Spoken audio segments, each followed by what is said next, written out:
última clase, módulo 4, escribir en la universidad, del curso Habilidades Comunicativas para el Aula Universitaria. Vamos a empezar con un reel en el que Martín Cohen habla sobre la lectura, y ustedes dirán por qué si hoy el tema es escritura. Pues bien, en general en las ciencias del lenguaje decimos que el hablar y el escuchar son propias del dominio de la oralidad. En cambio, la lectura y la escritura corresponden a la literacidad. Entonces vienen en un combo. Vos podés escribir y otro lee, pero para que el otro lea tiene que haber algo escrito. De ahí está el combo, ¿no? Entonces, para retomar y recordar la última clase, que estuvo buenísimo lo que aportaron en el foro número 2, ya lo subió creo que José, ¿sí? Lo compartió por escrito y entonces esa será nuestra socialización de aportes en el foro número 2. Y vamos a ver ahora este feed de Martín Cobán, un escritor argentino fabuloso que habla sobre lectura y no siempre sobre la lectura a la que le entramos fácilmente, sino también sobre la lectura que nos da trabajo. Un escritor que me plantea un desafío de concentración, de esmero, de intensidad del lenguaje, es el que más y mejor me considera. La idea de que los libros más amables con los lectores son aquellos más simples, más llanos o más amenos, me parece una trampa. Yo me siento desconsiderado como lector. Frente a un libro, me están subestimando. Cuando todo se allana, o cuando todo es lineal, o cuando todo es explicado, cuando todo es fácil de digerir, cuando todo es leve, lo que yo siento no es que me están teniendo consideración, siento que no confían en que con una mayor exigencia de lectura yo podría responder. No es un problema de señalar con el dedo a este o aquel por qué lee esto o aquello, o por qué alguien lee o no lee. Me parece que la tarea que tenemos los que escribimos, los que enseñamos, los que hacemos crítica literaria, es estimular y abrir las posibilidades para que esos lectores puedan existir, para que los lectores para esa literatura puedan existir. Para mí un escritor que me plantea un desafío de concentración, de esmero, Bueno, comentarios. Julieta, ya que estás ahí, te pedimos a vos que arranques con esto que dice Coban. ¿Te llegó bien? Me encantó.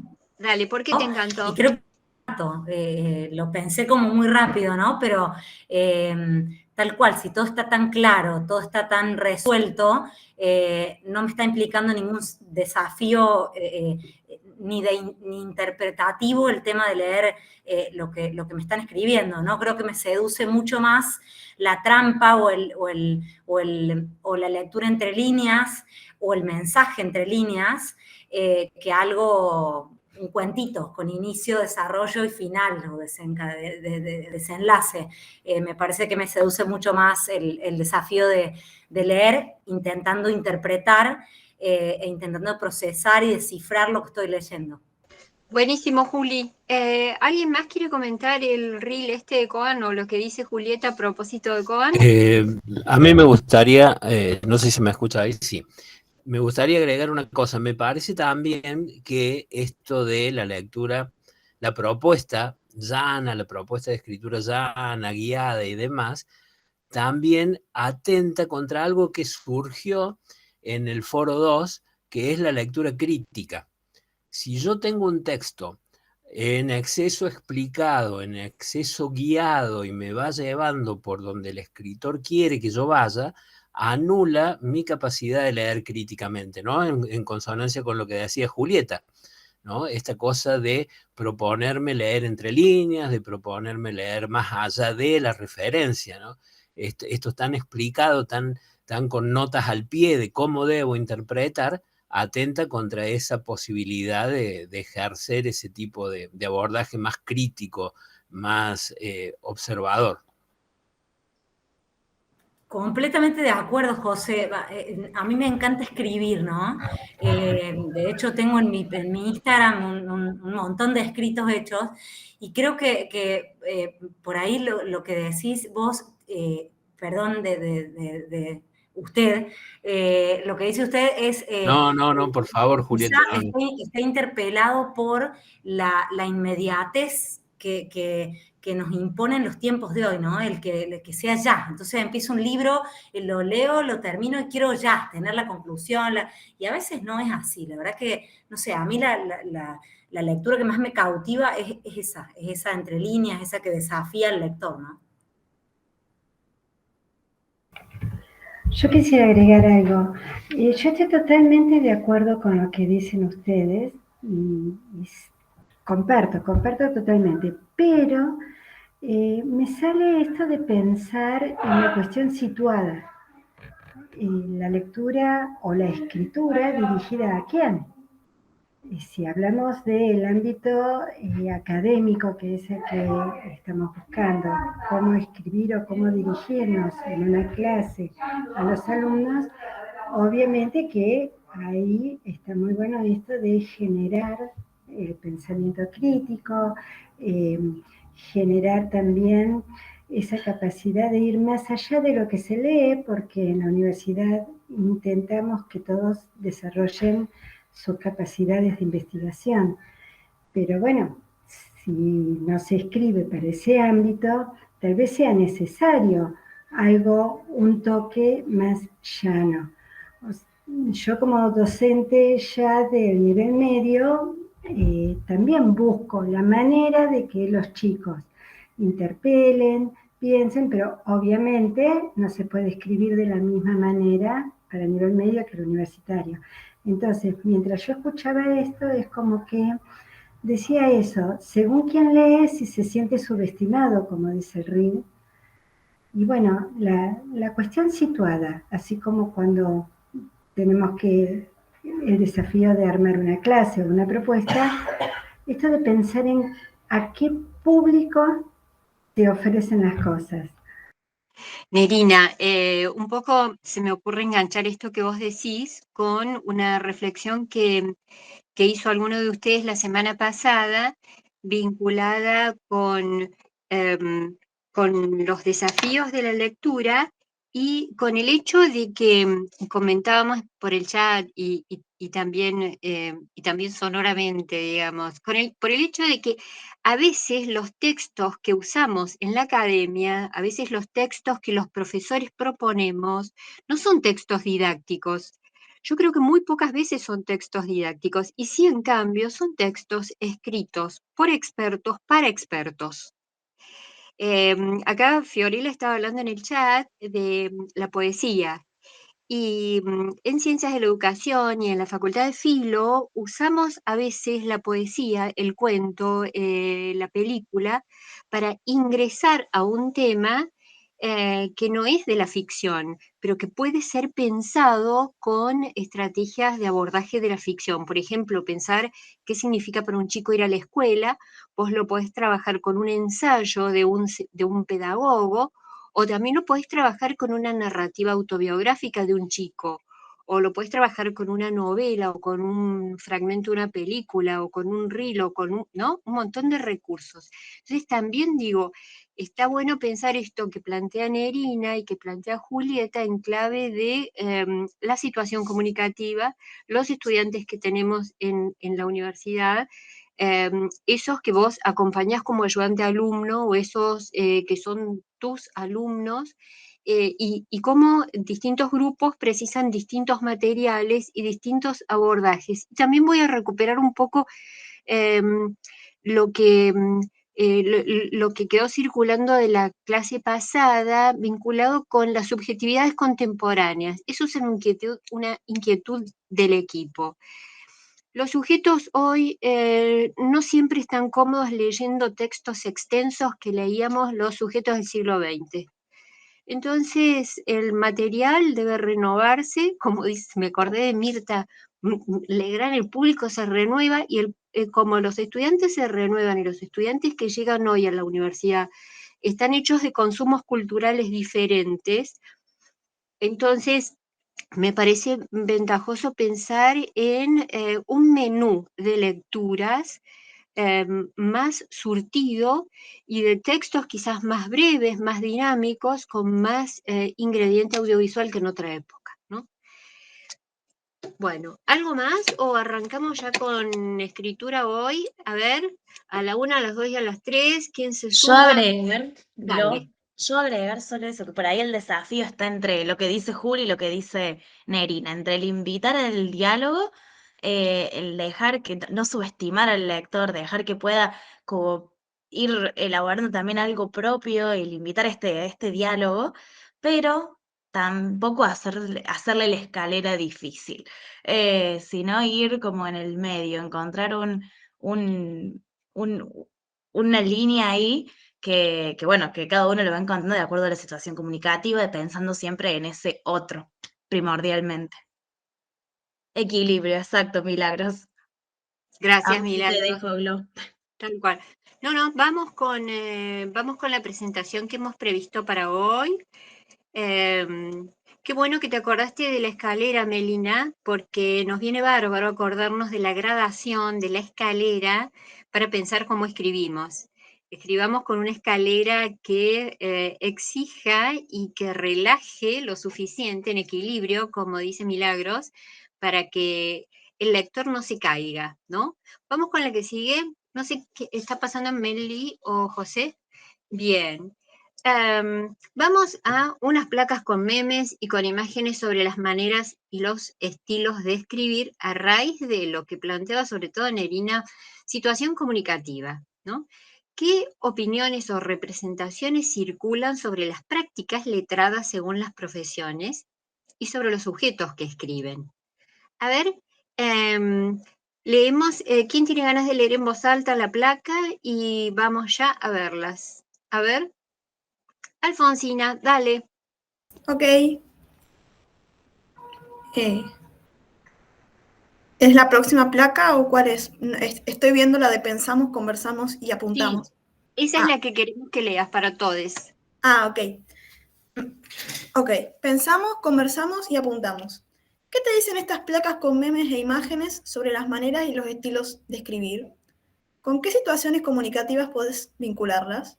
Acorde con estas placas, ¿qué opiniones o representaciones circulan sobre las prácticas letradas, según las profesiones y sobre los sujetos que escriben? ¿Te animás a elegir y comentar por lo menos 2 de estas placas? Bueno, las vemos. Placa 1. ¿Sí? Para quienes no están con posibilidades de leer, leo. El médico hace RP amoxicilina 500 miligramos y la señora consultante del médico le dice, doctor, no me haga una letra tan clara y precisa que después el farmacéutico no la entiende. Esa es la placa 1. Pensá cuáles vas a querer comentar. Vamos con la placa 2.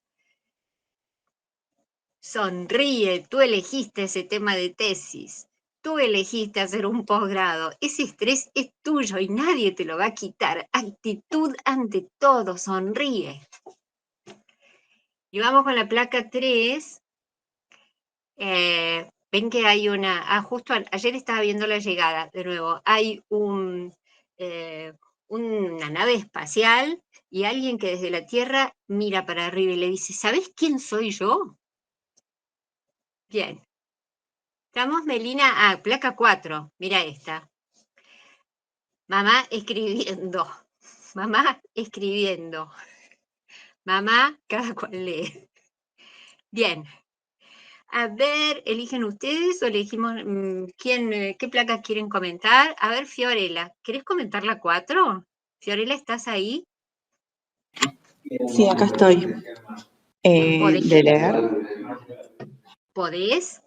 ¿O te estoy pidiendo algo incómodo? Sí, es que justo entró gente. ¿Puede ser en un ratito? Bueno, dale, no, entonces no. A ver, Nerina, Alfonsina, ¿querés empezar vos con alguna de las placas? Sí, bueno, ya que estamos en esta, bueno, Vos primero... elegís y yo te paso la que vos elijas. Ok. ¿Podría ser la 2? Esa, me dio bastante gracia porque yo ahora estoy por defender mi tesis y entonces creo que esas imágenes describen muy bien lo que sería mi experiencia a lo largo de todo este año, pero me llama la atención esto de, bueno, en primer lugar también reflejar que a veces toda esta experiencia tan compleja, podríamos decir, en primer lugar es una elección y después implica un arrepentimiento en muchos casos de podría haberlo hecho distinto o debería haberlo hecho de este modo y no de este. Pero también yo veo ahí, más allá de la ironía que es clara, también veo como algo auténtico, que es efectivamente la decisión fue tuya, este trabajo también está en en tus manos el estrés efectivamente, pero también hay una decisión y hay una oportunidad y eventualmente hay una recompensa. Así como lo interpreto yo. Pero no sé si es la interpretación que se esperaba en este caso, pero me hizo recordar mucho a mi experiencia. Bueno, esa me hizo... Es una transposición, evidentemente, de lo que es el modo de WhatsApp o de algún otro servicio de mensajería que te indica alguien está escribiendo, X escribiendo, y luego aparece el mensaje. Y el mensaje, bueno, más allá de los errores, también eso es algo que suele surgir por el apuro, me doy cuenta. Que en vez de poner un espacio aparece un punto, las abreviaturas. También eso puede indicar un poco, me parece, creo, lo que son quizá lo que mencionamos después, que es la situación como algo, la comunicación, perdón, como algo situado. En este caso, si hay apuro, si hay, no solamente la comunicación verbal se ve afectada, sino también la escrita. En este caso, es mucho más, suele haber muchos más errores, al menos en lo que yo veo cuando uno escribe a toda velocidad, que cuando uno lo hace de una forma más pausada. Mira, vos sabés que Alfon y todes, cuando yo me encontré con esto de mamá escribiendo, lo primero que pensé es ¿cuántos años tiene la mamá? Es grande la mamá, es lenta la mamá y pone el dedo donde no lo tiene que poner, ¿no? Sí, mira, lo que dice Andrés en el chat, esa de la tesis me pasó en arquitectura, estresándote y que te corrijan tu forma de hacer tesis, siendo que no te enseñaron nunca a expresar una tesis. ¡Dios! Sí, tal cual. Tengo una entrega, dicen los colegas de Andrés, ¿no? Arquitectos, arquitectas, diseñadores. Y cada vez que dicen entrega, yo siento que el significante entrega para las familias de arquitectos y de diseñadores recubre el espanto, o sea, los días sin dormir, el humor de perros, toda la familia silenciosa para no molestar, todo eso, el significante entrega tal cual, Ariadna, es sinónimo de estrés. No era así, viste, hasta que empezaste arquitectura y ahí ya entrega para vos y para todos los que te rodean, significa otra cosa. Sí, Julieta. Te escuchamos. Bueno, soy médica, me encantaría comentar la de Nick, pero que me gusta salir de la zona de confort habitualmente. Y yo cuando leí esta última, placa 4, automáticamente pensé, cada uno hace lo que puede con lo que tiene. O sea, quizá esta madre es grande, quizá no es grande y no tiene alguna instrucción en cuanto a la escritura verbal, entonces, bueno, hace lo que puede, sin embargo, logramos interpretar lo que quiere poner, ¿no? Yo, hijo, interpreto lo que quiere poner. Tal cual, se entendió, de todos modos se entendió. Mira, y dice Jairo, la placa 4 también tiene que ver con la interfaz de interacción del equipo. Jairo, muy técnica tu observación. Bien, esta gente de diseño es tan precisa. Gracias, Jairo. Gracias. Y también a veces, perdón, digo, también a veces tiene que ver un poco con la situación, esto de hablar de práctica situada y demás, y de la escritura en situación, y con los vértigos, ¿no? Mi sobrina, que tiene 20 años y un poquito más, es un permanente corregir lo que va escribiendo, ¿no? Porque trata de escribir tan rápidamente, trata de hacerlo de manera tan vertiginosa, tan intensa, que escribe una palabra mal, la quiere corregir, la vuelve a escribir mal, la quiere corregir, la vuelve a escribir mal, y va más allá a lo mejor de la edad por un lado y de la interfase del equipo por el otro, ¿no? Es también la cuestión propia y cómo abordamos ese proceso de comunicación. Por eso me parece que ahora como que se volvió mucho más común mandar audios, que a algunos nos resulta tedioso cuando nos extendemos demasiado en la duración, pero es mucho más cómodo por esas situaciones. También por el tema de ver o no la letra chiquita. Por ejemplo, mi mamá tiene todo el celular configurado con letra grande, porque si no, no lo ve, y es una persona bastante acelerada en su vida.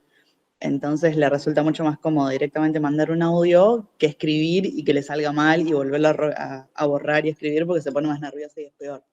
Entonces por ahí es más cómodo directamente mandar un audio. Buenas a tardes. propósito dale Jairo. Hola, buenas tardes. La perspectiva mía en realidad es que una vuelta yo cursando una materia, un profesor dijo que que la opinión del grueso general, digamos, del común de la gente, es, mirá qué inteligentes los niños, de alguna manera, una expresión que cada vez aprenden a usar los celulares a temprana, cada vez a edades más tempranas, ¿no? Y él tenía una perspectiva diferente de decir, no, mirá qué preciso que es el ingeniero de interfaz que logra que un niño cada vez a temprana más edad logre entender de manera más simple la interfaz y aprende a usarlo. Entonces por ahí era ese punto de vista quizás de también ponerle la admiración o quizás el reconocerle al ingeniero poder desarrollar una interfaz con una simple interacción que un niño de 3 años lo logra entender a la perfección y juegue con un celular como lo hace hoy en día una persona de edad más avanzada, ¿no? Cada vez más intuitivos, cada vez más fáciles, ¿no? Un poco. Bueno, engancho un poquito con la placa. ¿Y nadie comentó la placa 3? Ahí Paula ha hecho un comentario en el chat, Glo, discúlpeme. Dale. Dice, me resulta más incómodo cuando le quieren poner un modo a un mensaje de WhatsApp. Específicamente, no sé a qué se refiere con este modo, entre comillas, a un mensaje de WhatsApp. Paula, ¿nos das Sí, una ampliación? claro, cuando te dicen, por ejemplo, vos contestás sí o no, y te dicen, lo dijiste de mal modo, o te molestaste, y simplemente dijiste sí o no. O sea, Sí. prefiero que esté mal escrito rápido a que no le estén buscando todo el tiempo la intención a esa palabra. O cuando escriben en mayúscula, que yo por ahí tengo el WhatsApp en la computadora y estoy escribiendo en mayúscula y dicen que gritás, por ejemplo. Entonces empiezan a jugar todas esas subjetividades. Vamos a retomar esto que dice Paula, que nos viene re bien para pensar en los malentendidos, ¿no? Cuando tenemos una comunicación oral en condiciones de interacción oral, el malentendido se puede aclarar. Cuando vos estás con la otra persona y le estás viendo la cara, le estás viendo el reflejo, la reacción por lo que vos decís, podés redireccionar lo que dijiste. Vos ves que no entendió ese alumno que está sentado adelante, vos ves que se fastidió, que le cayó mal lo que dijiste y lo podés arreglar. Pero la cuestión, ahí te dejo Andrés, es cómo resolvemos de antemano los malentendidos en términos de escritura. Cuando vos escribís no tenés a nadie como interlocutor y por ende no siempre podés prever la reacción del otro, que es tu interlocutor por vía escrita, ¿no? Entonces, qué importante tomar en la escritura todos los recaudos para que tu palabra no sea malentendida. ¿Sí, Andrés? Sí, con respecto a la placa 3, yo recién estaba viendo un mensaje acá, del mensaje escrito en mayúsculas, que creo que lo puedo relacionar con eso, la placa 3, ¿no? Es como que esa frase, ¿sabes quién soy yo? Es con las mismas mayúsculas, expresa un enojo hacia los ovnis que lo están raptando. Me hace acordar, por ejemplo, nosotros en la facultad tenemos un grupo de Facebook donde nos anoticiamos y de todas las cuestiones de la facultad, entre todos los compañeros, etcétera. Y una vez yo había publicado que tenía unos libros para dar, unos libros, a ver si alguien los necesitaba. Sí, soy de arquitectura. Y puse todo el mensaje que era corto. Bueno, tengo estos libros, ahí si alguien necesita. Los puse, no me di cuenta y puse todo el escrito en mayúscula. Y una amiga lo primero que me comentó fue por qué gritaba. Entonces, lo relaciono con eso. Gracias, Andrés. Nos dejaste la puerta abierta para hacer un comentario que va como cortito y al pie sobre la netiqueta que ahí está en el chat. La netiqueta, que es la etiqueta en tiempos de network. o sea, en tiempos de redes, ¿no? La netiqueta nos indica qué cosas se hacen y qué cosas no se hacen cuando estás escribiendo.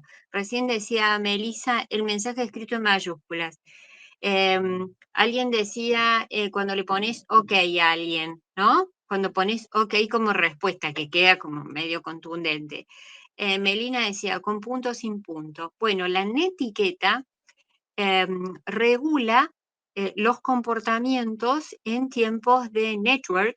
Es la etiqueta, es la cortesía, es una derivación de las reglas de cortesía para estos tiempos de vivir en las redes, ¿no? Tienen algún material sobre eso en las microclases que hoy justamente se están subiendo, ¿sí? Las microclases 3.2, no, 3.1 y 3.2 que hoy se están subiendo, tal cual. Bueno, también lo que planteaban ustedes nos lleva a pensar en las prácticas de escritura. Hay unas prácticas de escritura que en el celular son correctas y otras que son correctas en la academia. Y no siempre ser muy competente en un escenario habilita la competencia en otro, ¿sí? Entonces, por eso nosotros no suscribimos expresiones como escribir bien o escribir mal, y nos parece en cambio que se trata de un escribir situado, como decía hace un rato Nerina, de un escribir en función de la situación comunicativa en la que estamos desenvolviéndonos, ¿no? Las prácticas de escritura con el celular no habilitan una buena escritura académica, porque las normas, las reglas, las prácticas son diferentes, ¿no? Hay estilos, hay cosas que se pueden decir, hay lenguajes, hay terminología, y todo eso es diferente en un caso y en el otro. A veces vemos que el estudiante en la universidad, despliega unas prácticas de escritura propias de otros contextos de intervención, y entonces no le va tan bien como debería, porque lo que se espera de él en este desempeño es otro. Eso me parece importante para ustedes, para pensar como ayudantes alumnos y alumnas, en cómo reflexionar con los pares sobre este pasaje de unos tipos de escritura habituales, diarias, familiares, amistosas, informales, a otros tipos de escritura que son los de la escritura académica, de los géneros de formación, o bien, como decía Alfonsina, de la tesis, ¿sí? Como género de pasaje. Comentarios sobre esto. ¿Han tenido experiencias vinculadas con estas, digamos, estos solapamientos de unas maneras y otras maneras de escribir? Lo que yo decía, esto de que estaban hablando de cómo esta cuestión, cómo se manejan en WhatsApp, por ejemplo, o en las redes sociales, y cómo esto después de presentar un trabajo, por ejemplo, un práctico que tengas que escribir, desarrollar, se le da las consignas a los estudiantes, se les explica cómo tiene que ser la carátula, qué tiene que poner la carátula, bueno, todas unas indicaciones por escrito. También se las explicamos verbalmente en las clases, cuando las clases presenciales. En el aula virtual también hay como un videíto donde explica cómo deben hacerlo, de lo cual cuando llega el momento de que nos suben esto al aula virtual, lo que menos encontramos es lo que se pide. Entonces les empezamos a preguntar con las docentes cuál era el tema, porque por ejemplo ponían en la misma, como si fuera un tema de ahorrar hojas, decíamos nosotras, para tomarlo de manera graciosa en realidad. Pero en la misma carátula tenían el nombre, en la misma carátula, en una A4, digamos, resolvían todo el trabajo práctico con carátula, con el nombre del grupo, con todo. O sea, imagínense la miniatura de la letra para que entre todo en una hoja, de lo cual nunca le pedimos que ellos impriman, sino que sea una cuestión a través de archivos que lo tenían que enviar. Entonces, como que a mí me hizo mucha pregunta. Yo en este momento soy instructora de área de esa cátedra, y yo lo vengo viendo esto desde la pandemia. Ya la pandemia ya pasó, o sea que ya no le podemos echar culpa a la pandemia, ni podemos cubrirnos sobre ese paraguas, sino que es una cuestión que yo veo que también otra cosa que hago una pausa, ¿no? En eso, y empezamos a buscar otras maneras de presentar trabajos. Por ejemplo, le habíamos dicho, bueno, ya que la cuestión escrita por ahí no es una de las habilidades que, por ejemplo, veíamos, bueno, que graben un videíto o que hagan un PowerPoint o que hagan un TikTok o lo que ellos crean de esas redes sociales para presentar un tema que le dábamos de la materia y que lo tenían que hacer. Le dijimos, bueno, capaz que el escrito no sea su habilidad, tienen otras habilidades comunicativas, vamos por esa. La sorpresa cuál fue, que cuando vamos a corregir, la mayoría eligió por el escrito y no eligió ni hacer ni un TikTok, ni eligió hacer un Power, ni nada audiovisual. Y yo digo, pero si estos chicos son de las redes, que suben a Instagram, que suben a, bueno, Facebook ya no, pero Instagram, TikTok, miles de videos todo el tiempo y se están sacando fotos, estoy en la clase tal, estoy en la clase tal, ¿qué pasa? Que eso no lo pueden utilizar, ese instrumento, con una cuestión que sea para dar un tema, para explicar un tema, para, no sé, ilustrarlo, para... y ahí a mí por lo menos se me ató la vaca, dirían, porque no logramos, digamos, llegar a los chicos, ya no sea por esa manera arcaica de esto de trabajos prácticos, con la cuestión de la carátula y demás que venían haciendo hace 1000 años en la cátedra, lo pasamos a otro formato y tampoco hubo la respuesta que esperábamos. Entonces ahí es como que les digo a ustedes, no sé, en una cuestión, ahí como dijo en un momento una de las compañeras, llegar al equilibrio, llegar a esta cuestión de ida y vuelta, y no sé hasta qué punto. Y otra cosa que también veíamos, los escritos, por ahí había emoticones en un escrito, que es académico, emoticones de expresiones en el escrito. Está bien, son chicos de primer año que están recién comenzando la carrera, pero como que la cuestión de que es una cuestión académica y que es una cuestión más informal, como que ese traspaso tampoco lo tienen claro, por lo menos la corte esta y son 300 estudiantes, ¿no? O sea, es un número interesante. Nada más digo eso, nada más, gracias. Maribel, qué interesante esto que decís, y yo creo que hoy es sumamente importante el enseñar a escribir como lo requiere la academia y como lo requiere la disciplina, ¿no? Porque más en un mundo donde estamos como rodeados de diferentes modos de tomar la palabra, modos de comunicarnos que son diferentes, que son como rápidos, fugaces, y que no son, que por ahí sí uno puede plantear esto de llevarlo a la práctica. De hecho, en mi experiencia de ayudante de alumno en didácticas específicas, les hacíamos, planteábamos consignas como, no sé, hacer canciones, era también época de pandemia, y eso funcionaba muy bien, pero eso no implica tampoco el dejar de enseñar o de buscar las herramientas para tratar de que esos estudiantes, esos pares más nuevos en la disciplina, aprendan de qué forma se espera que escriban, porque eso les va a permitir o no permitir el ingreso a la comunidad de expertos.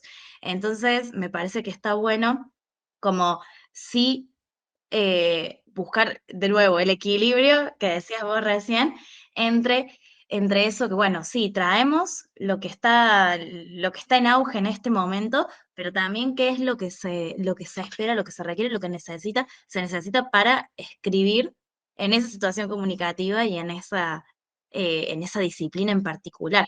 Ustedes nos dirán, sí, Maribel, decime. Bueno, agrego esto último, o sea, esto cuento así como muy secuencial lo que pasó en diferentes años. Este año se nos ocurrió hacer con la docente que un trabajo práctico, el último, sea escrito de manera tal, en vez de que sea redactado así como así, que sea en formato póster, como los póster que nos piden para las jornadas, congresos, bueno, el título que le quieran poner. Y le tiramos esa idea. Pasó un camión, si no, no me iban a escuchar nada. Bueno, tiramos la idea de que la planilla del póster la hacíamos nosotros, cosa que la cuestión de la gráfica no era un problema para ellos. Y la cuestión que tenían que plasmar una temática de la materia era un trabajo integrador, como recuperatorio. Tenían que integrar un tema de la materia y le habíamos dado una bibliografía específica que tenían que leer y ponerlo en este póster que tenía 3 espacios. En cada espacio tenía una cierta cantidad de, bueno, lo mismo que nos piden en cualquier jornada o congreso, digamos. Tanta cantidad de líneas o letras o cantidad de caracteres y lo tenían que presentar. Nos llevó una grata sorpresa con eso porque pensamos que no lo iban a tomar a esto, siendo que era gente que tenía que recuperar, o sea que estaba en juego su regularidad. Y sin embargo lo hicieron muy bien y fueron muy sintéticos con cada uno de esos espacios y fue muy concreto el mensaje. Así que dijimos, capaz que le estábamos errando en cómo era esta actividad que le estaban pidiendo, que no sea escrita, que no sea un TikTok, que no sea una cuestión audiovisual, y sí a lo mejor un póster que a lo mejor les acercaba más a congresos o jornadas que alguna vez han escuchado que haya presentado, y les llamó mucha atención y lo hicieron muy bien y después lo explicaron oralmente. La verdad quedamos muy admirados con eso. Digo, como una parte mala lo anterior y esto como una parte buena. Ahí está un poco el desafío de acompañar, ¿no? Los procesos y el aprendizaje de la escritura y bueno, de la oralidad también, que decías que tenían que ponerlo, como presentarlo, tipo puesta en común, me imagino. ¿De qué carrera sos, Maribel? Soy de la Facultad de Ciencias Médicas, Escuela de Nutrición, la cátedra de Introducción a la Salud Pública. Primer año. Bueno, los modos también, tienen sus propios modos de escribir. José, te dejo que querías decir algo. Sí, Meli. Gracias. Sí, recuperar esta noción de alfabetización disciplinar, ¿no? O sea, hablamos de los modos de producir, los modos de escribir, pero no tenemos que perder de vista que es al interior de las distintas disciplinas. Entonces, podemos coexistir, podemos convivir y pedir diferentes formatos para hacer un poco más ameno la producción y demás, y para incorporar este tipo de elementos nuevos, el podcast, el video de TikTok, el reel de Instagram, pero no debemos prescindir de lo disciplinar, del interior de nuestra disciplina y hacia dónde apunta nuestra disciplina. Cada disciplina va a tener modos de producción propios. Esos modos de producción propios tienen que ser compartidos, apropiados por los estudiantes, porque es, como decías vos hace un ratito, lo que le va a permitir incorporarse al círculo de expertos o no. ¿Sí?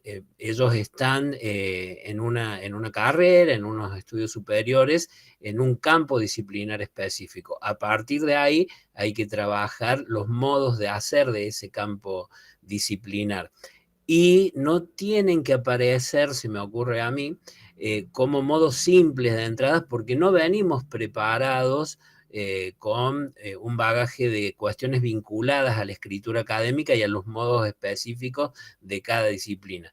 Entonces, tal vez para los alumnos que recién ingresan sea un poco más complejo, aunque a juzgar por algunos comentarios, por ejemplo como el de Mariana, dice que a ella le ha pasado en la ayudantía que siendo una materia de cuarto año no saben cómo realizar un trabajo práctico con carátula y demás de manera correcta, y hay que aclarárselos de antemano porque si no entregan algo así nomás hecho.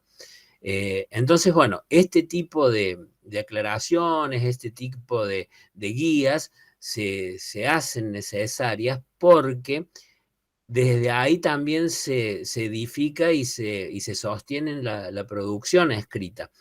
Nosotros tenemos en este momento, en esta coyuntura, que empezar a convivir también con lo que es la inteligencia artificial.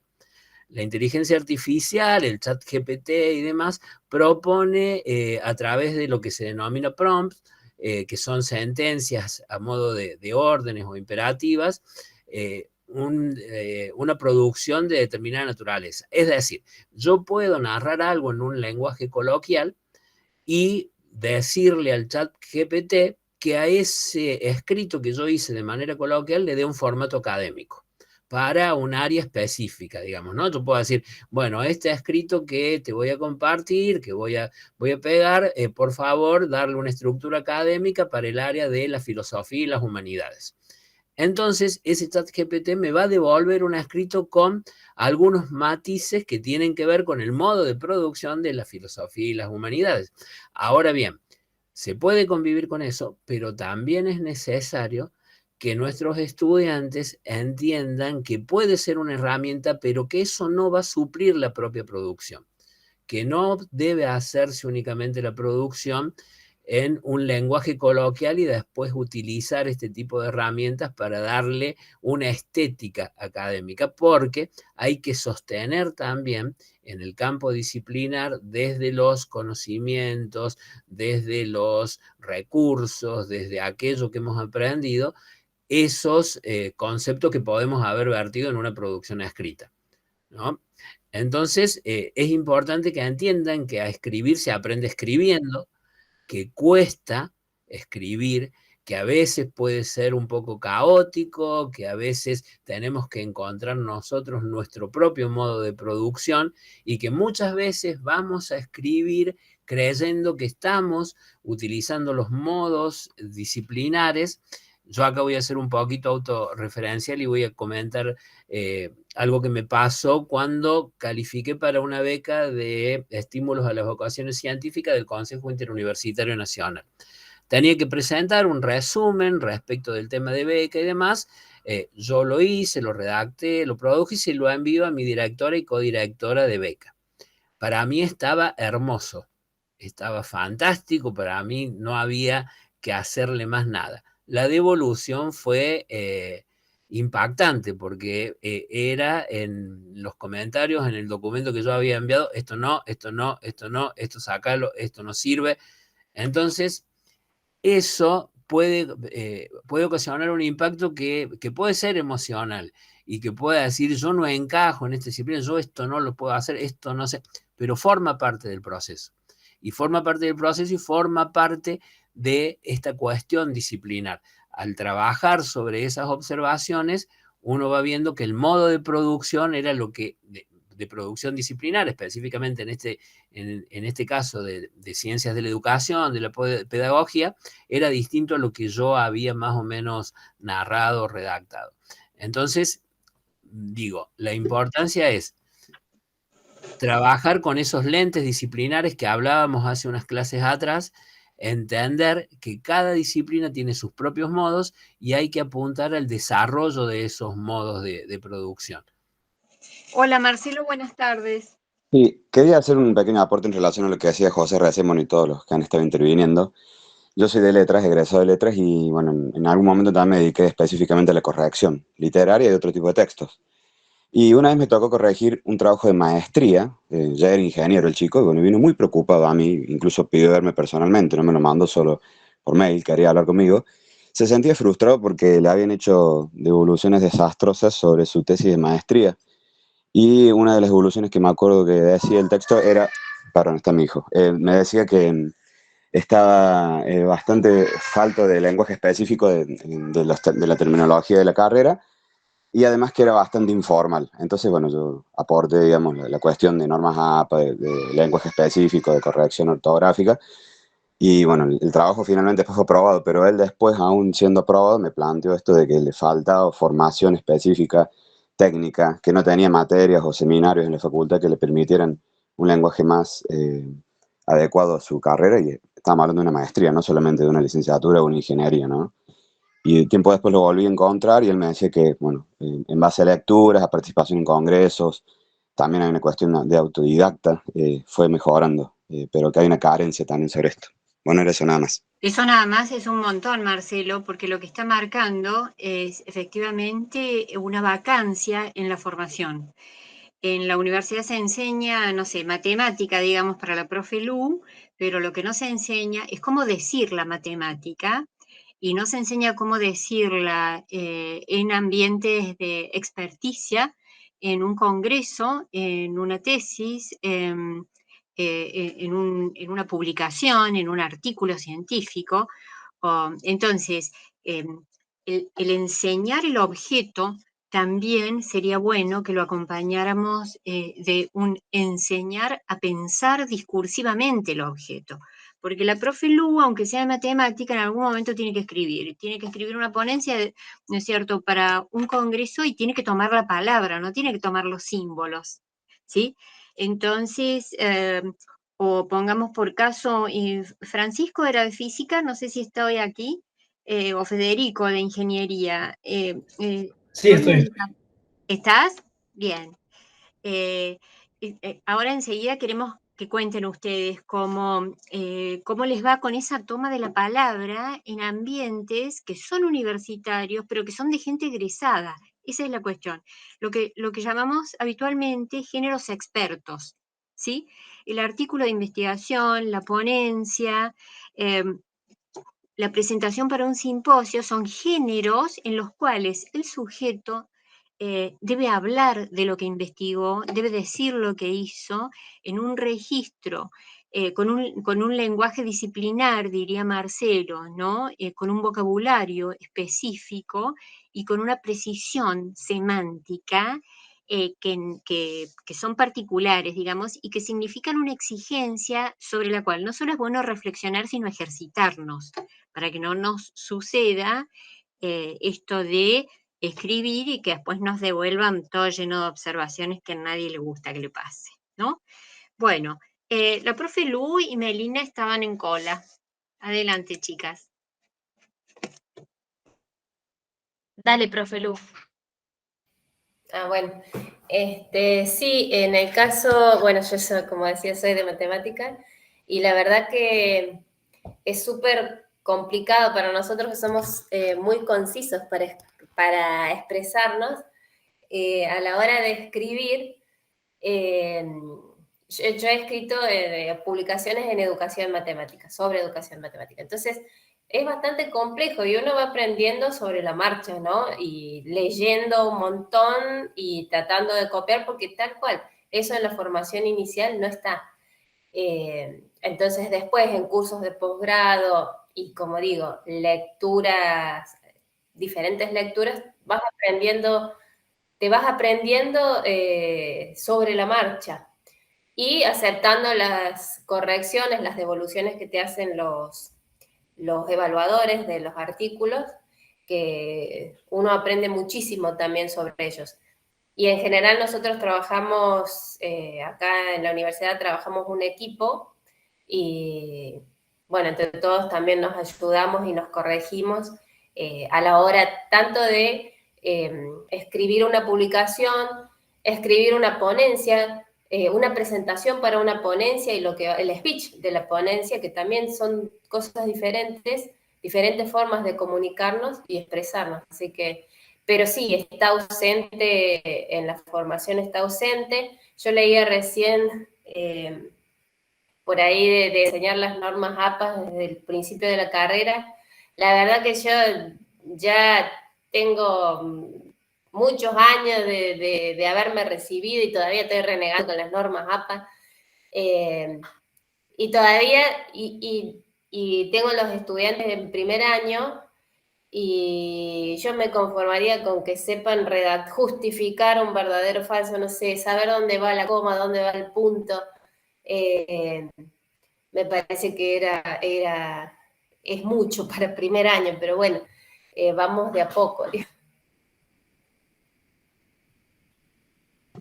En uno de los espacios en los que estamos trabajando José, Melina y yo, hay trabajos finales, proyectos de trabajo finales de una carrera de posgrado enfocada en la enseñanza del objeto, y los mayores problemas residen no en las normas APA, sino en cuestiones de claridad conceptual, en una redacción que privilegie lo que se quiere decir y decirlo con nitidez y con precisión. O sea, los problemas, en ese caso, son mucho más del orden de los significados y del hilván de los significados, ¿sí? De la articulación, de la coherencia, que del orden de la normativa. A mí me parece, y esto va un poco para Gabriela y para otros, ¿no? Que digo, las normas APA me parece que en un punto pueden ser un bloqueo. Cuando el sujeto se deja perseguir por la norma APA, que sea, en este momento estamos trabajando con APA séptima edición, cuando el sujeto está muy perseguido, por eso a veces se paraliza en la escritura. Entonces, es ventajoso ir graduando también en este caso la enseñanza y la exigencia de manera tal que no se corte el flujo discursivo, la palabra del otro, por ajustarse a un modo de citación o de referencia y demás. Aurelia, te escuchamos. Hola, bueno, a ver si tengo 2 minutos para hablar. Un comentario que quería hacer sobre la claridad es, los alumnos tuvieron que hacer el segundo trabajo práctico escrito, hicimos las devoluciones y hubo un grupo que era en grupo este trabajo y nos dijo, me llamó y me dice, profesora, no entendemos qué está mal en este punto. Y le digo, a ver, léelo. Bien, ahora decime, ¿qué quisiste poner? Esto. Relee lo que pusiste. ¿Dice lo que quisiste poner en eso que pusiste? Y se miraron y dice, no. No fue lo que queríamos decir. Entonces ahí, bueno, después pusimos clase de consulta viendo esto, lo que notamos era que no solo alcanzaba con decirle, bueno, esto está mal, debería decir esto otro, sino a ellos mismos, hacer que relean su trabajo, esta parte oral, que sí o sí tiene que ser oral, porque en lo escrito se pierde mucho. Decirle, bueno, ¿qué quisiste poner? ¿Qué quisiste decir? Decímelo, díganlo, relean, tómense su tiempo si hace falta y fíjense si realmente lograron expresar, ahora que pasó un tiempo, ¿no? Porque entre uno corrige y todas las clases siguen avanzando.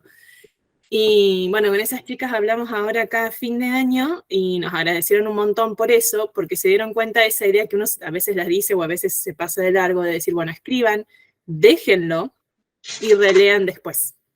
Que en general, como hacen todo a último momento, no hay tiempo, ¿no? Pero les pareció como útil esto de decir, bueno, con el comentario, releerlo y hacerlos a ellos pensar por qué estaba mal. No solo decirle, bueno, esto está mal, debería decir así, sino por qué eso que ustedes pusieron no dice eso que quisieron decir. Ahí está muy importante, me parece, ese punto de la claridad. Gracias, Aurelia. Ahí te dijo, Juli, una cosita antes. Hay una figura, una imagen que nos gusta pensar y que es la de quien tiene un ojo en cada rol. Yo estoy escribiendo, pero tengo, así como tengo un ojo en lo que escribo, tengo el otro ojo en quien me lee. Es decir, a medida que voy produciendo mi discurso, voy pensando qué pistas le doy al lector para que el texto sea fácilmente navegable, para que avance sin renegar. Y en ese sentido vuelve la imagen de la escalera que decía Melina hace un rato, hacer un texto llevadero, pero ese es un recaudo que no podés tomar al final cuando ya lo escribiste. Es un recaudo que es ventajoso que tengas todo el tiempo en el proceso de escritura. Vas escribiendo y vas pensando, ¿no? En los dos roles. Por eso decimos un ojo en cada lugar. Con un ojo leo lo que estoy escribiendo y con el otro ojo controlo lo que quiero decir. Entonces,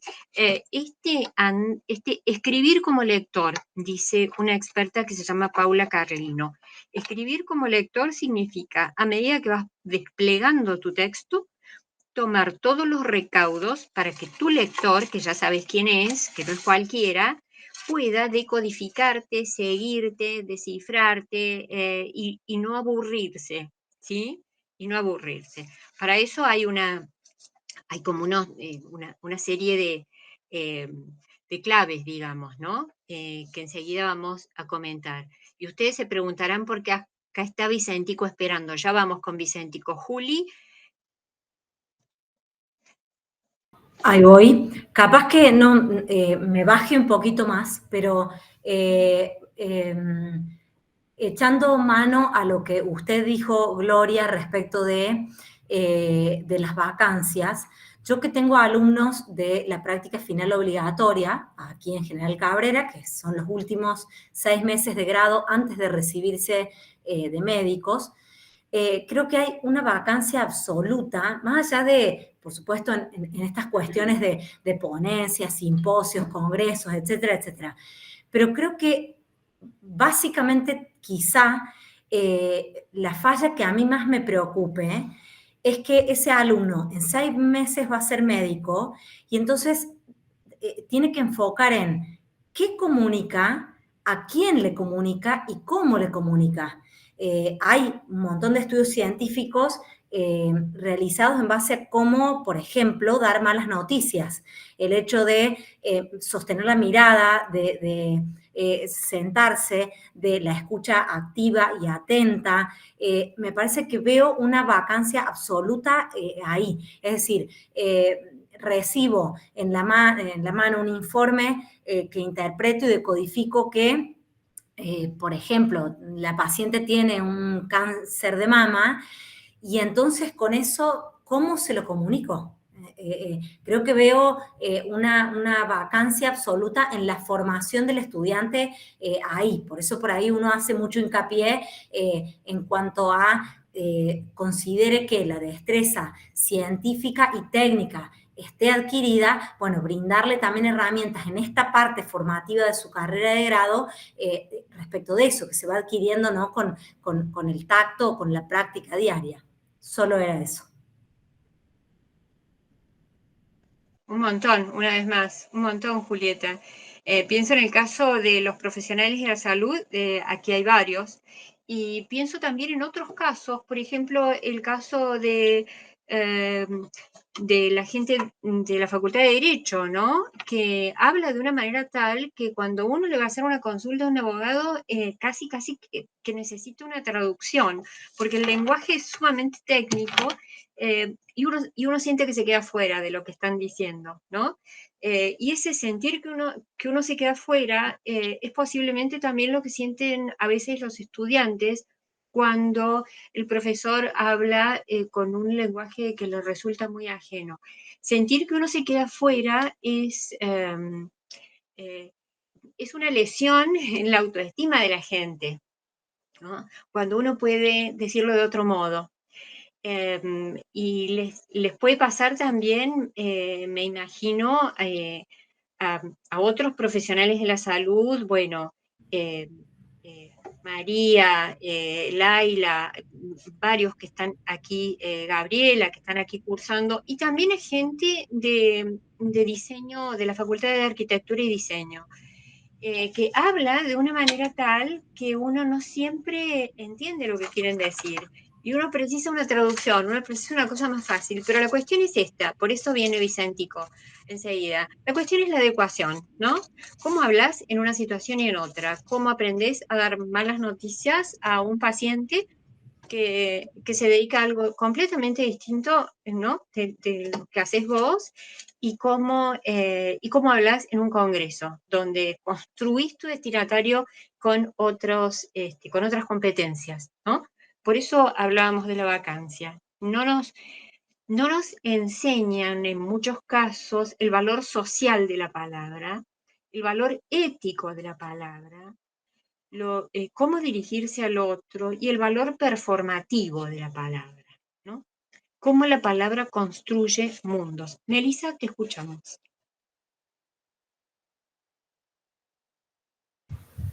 Bueno, me hacía, justo es el caso, estaba pensando de arquitectura, que nosotros tenemos una forma muy particular de comunicarnos entre colegas, que a veces es un poco en código. Yo calculo que es una cuestión disciplinar que debe pasar en todos los ámbitos, pero en esto el tema de la bajada se tiene que aprender también, porque después, por fuera de lo que es la disciplina, uno tiene que poder transmitir y comunicar correctamente esas ideas de una forma comprensible el día de mañana a un cliente o a gente en obra que por ahí tiene otro bagaje, digamos, de información y cultural, que lo tenés que bajar de tal manera que lo puedan comprender para poder realizar una tarea, o a un cliente que lo pueda comprender para saber digamos, para qué te contrató, o de qué tareas te vas a estar ocupando, de cuáles no. Entonces, hay toda una cuestión de que durante los años de la facultad se nos educa para hablar en esto del lenguaje disciplinar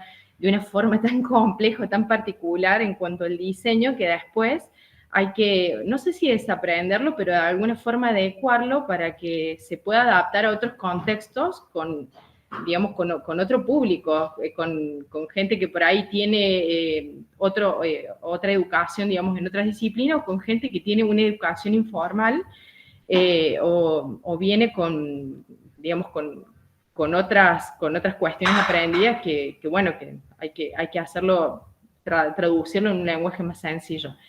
Tanto en la oralidad como en lo escrito, porque nuestra forma de comunicación es principalmente gráfica, entonces tenemos que poderlo comunicar mediante el dibujo de una forma que la otra persona que no pasó por una educación formal por la universidad lo pueda comprender, lo que es lectura de plano, puntualmente, digamos. Entonces es como todo una adaptación que se tiene que hacer según el público y a cada uno se le hará de una manera. Es bastante complejo, digamos. Y eso también es algo que no se nos enseña en la facultad y yo creo que se va aprendiendo un poco con, digamos, en la disciplina, un poco como escuchaba la compañera que decía, bueno, ¿cómo le comunicas a un familiar desde la medicina que se murió, un pariente, bueno, todas estas cuestiones? No sé hasta qué punto se enseña en la universidad, por ahí van un poco con la práctica o con el desarrollo, digamos, de la misma profesión, pero que quizás se podrían abordar de cierta forma para que después no sea tan chocante y tan duro al momento de ejercer la profesión.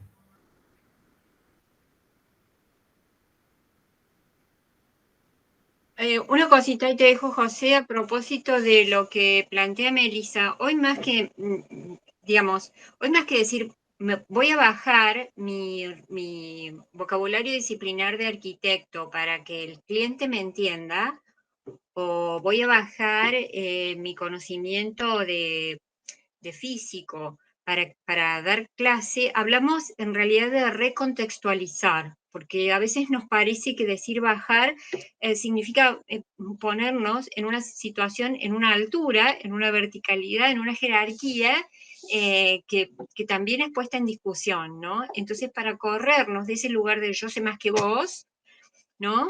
Y en realidad yo vengo de una carrera y vos venís de otra, o yo me dedico a unas cosas y vos te dedicas a otras. Entonces, para evitar esa verticalidad que está implícita en el tengo que bajar el conocimiento, preferimos en general decir hay que recontextualizar, ¿no? O sea, poner en otro escenario, ¿no? Lo que vos sabés, la pieza gráfica que diseñaste, esa viga, esa columna, ¿no? Esa fundación, decir, bueno, lo voy a decir de otro modo, pero no me voy a bajar del lugar donde estoy de profesional, ¿no? Solo lo recontextualizo, ¿sí? José, tenías la mano levantada. Sí, respecto de esto que venimos trabajando como situación comunicativa, me gustaría recuperar lo que decías hace un ratito vos de la idea de adecuación, ¿sí? O sea, trabajar, transmitir, ejercer el discurso adecuadamente, porque si yo no logro adecuarlo, interrumpo, atento contra la situación comunicativa. Vos decías hace un ratito esto de sentirse afuera en algunos aspectos, en algunos momentos o ante algunas referencias. Ese sentirse afuera interrumpe la posibilidad de diálogo, porque quien se siente afuera de, probablemente no sienta que tiene algo que preguntar sobre.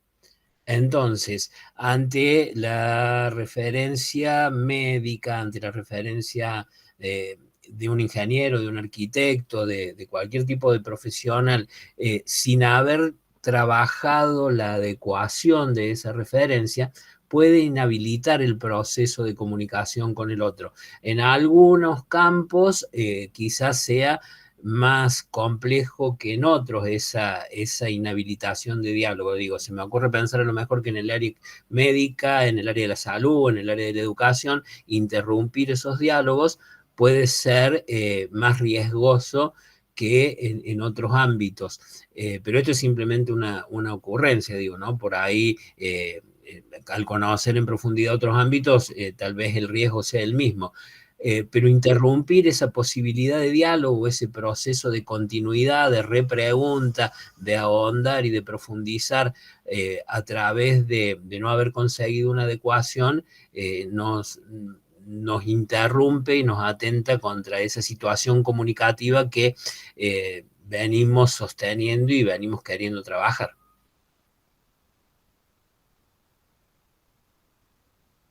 Lore, te escuchamos.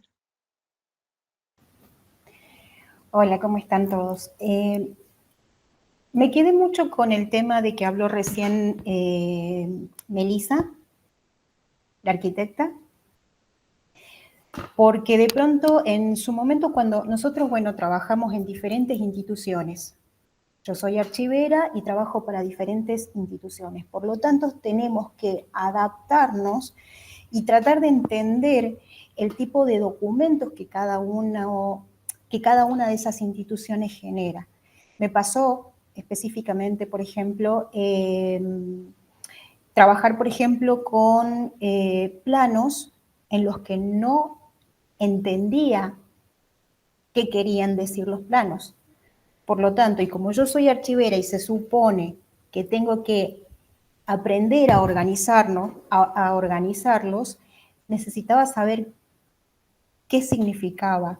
Entonces, es como recontextualizar o también adaptarme a otros formatos. Y eso pasa con cada una de las instituciones en las que uno trabaja. Puede ser también con el tema de los profesionales de derecho. Entonces, es como que es costoso y hay que adaptarse. Solamente eso. Gracias.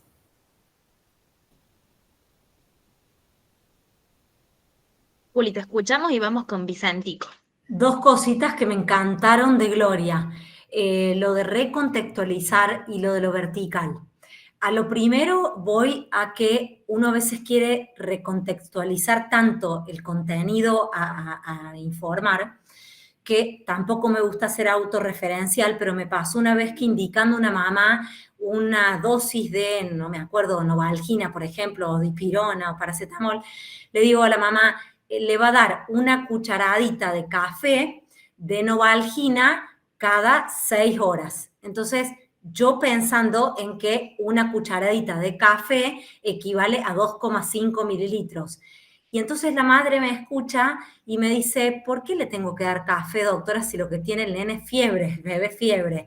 Eso para recontextualizar, ¿no? Respecto de eso. Y lo otro, de lo vertical, a mí me encantó porque yo soy una obstinada en romper con el statu quo de cualquier ejercicio profesional de manera vertical. Creo que puntualmente hablo de lo mío, ¿no? Que es el ámbito médico en el que me desarrollo. Creo que es tan peligroso lo vertical y es tan interesante esto que planteas, Meli, de la escalera equilibrada, porque claramente a veces uno indica algo, si bien uno debe indicar y demás, porque es uno el que da la indicación médica, pero el hecho de retomar en lo comunicacional la escucha activa. Porque yo, si voy a indicar, por ejemplo, un antibiótico que se da cada 8 horas y de pronto el bebé está con la madre solo 3, 4, 5 horas al día y no escucho activamente que la mamá no está con el bebé tantas horas por día, indico, se va al consultorio con una amoxicilina que se toma cada 8 horas y la madre solo está 3 horas en la cual el bebé está despierto. Entonces, si no la escucho, no le doy la opción a elegir el antibiótico que se da cada 24. Entonces, nada, simplemente era eso.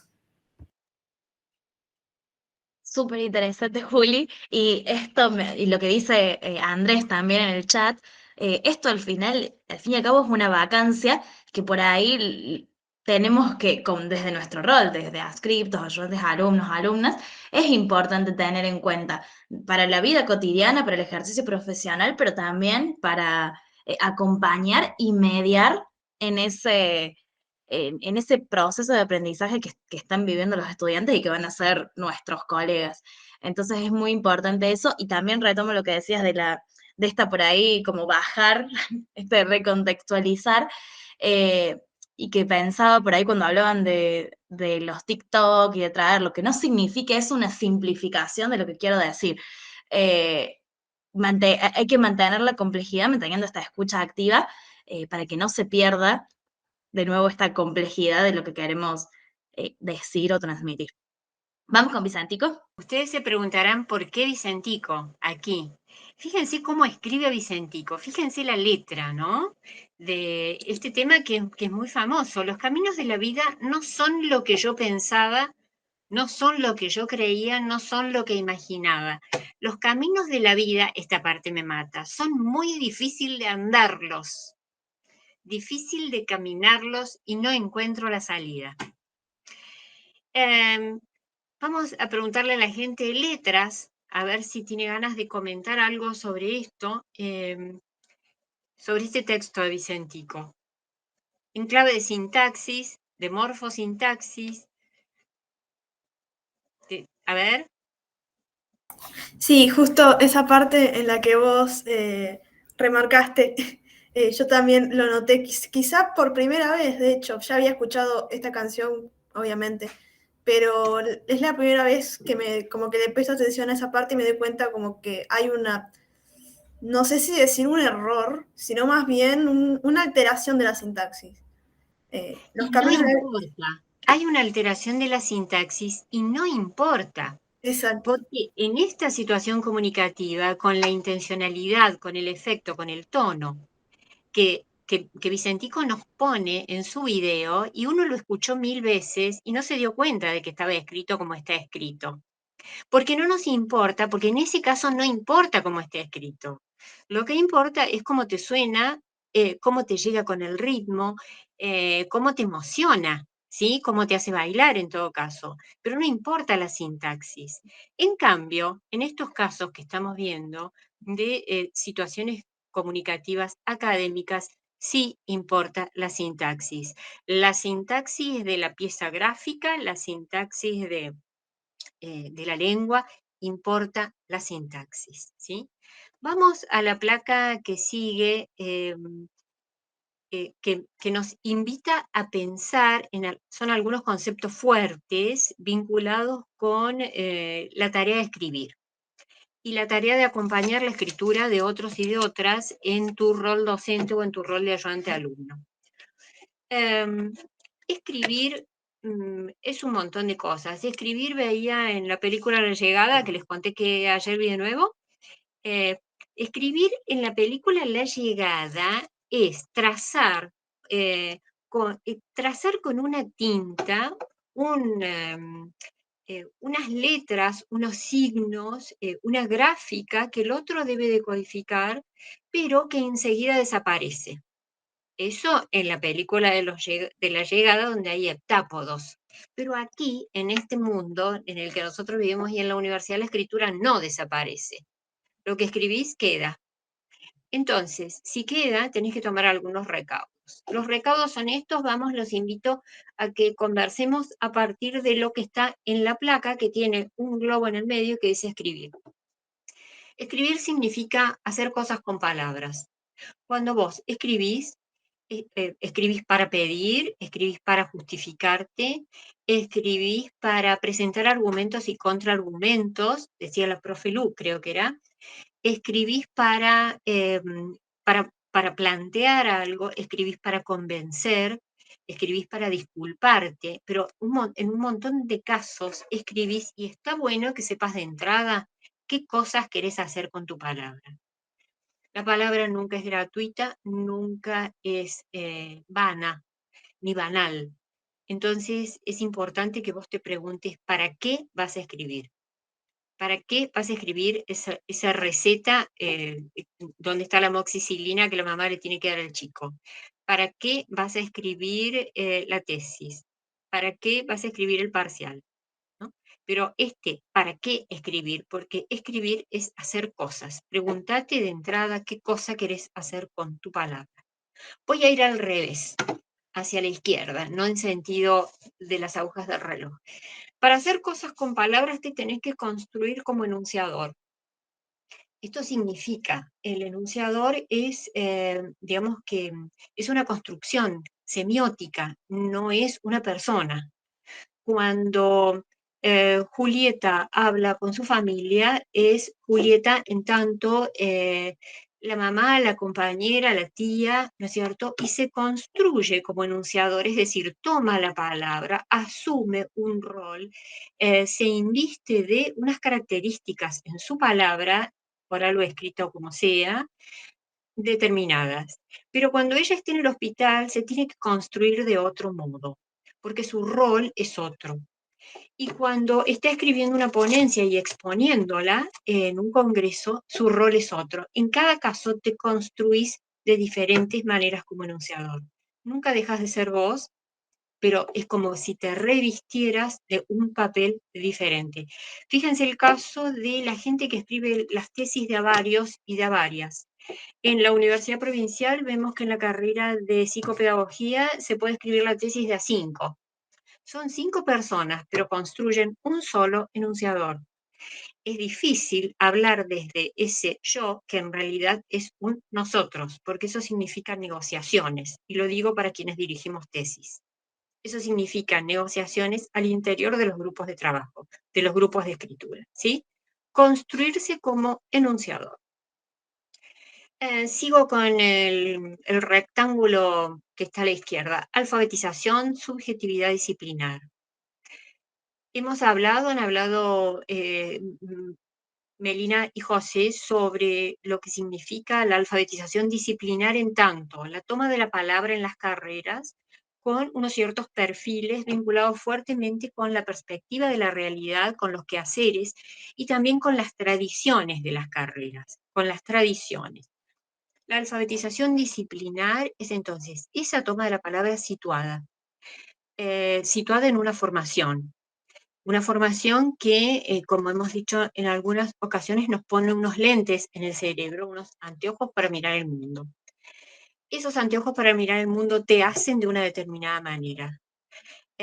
Decía en la primera clase que tuvimos presencial, dijo alguien, me parece que era Valentina, yo soy de odontología, yo soy. La subjetividad disciplinar significa que vos construís, ¿sí? Te construís en tanto profesional de una determinada carrera. Nosotros somos de filo, nosotros somos de médicas, ¿no? Entonces, esto significa que uno dice de sí claramente en función de a qué se dedica, ¿no? Ahí está la subjetividad disciplinar. Voy apuradita, pero ya después los dejamos hablar un poco. Haciendo en situación. Vamos con un rectángulo que está abajo a la izquierda. Haciendo está adrede como un gerundio. ¿Se acuerdan de los gerundios? Sí. Haciendo. Escribir es un haciendo. No es algo que haces una vez y basta. Acá decían hace un rato, ese texto que vos empezás a escribir y después lo dejás que descanse, me parece que era Melissa, y después le decís que lo retome.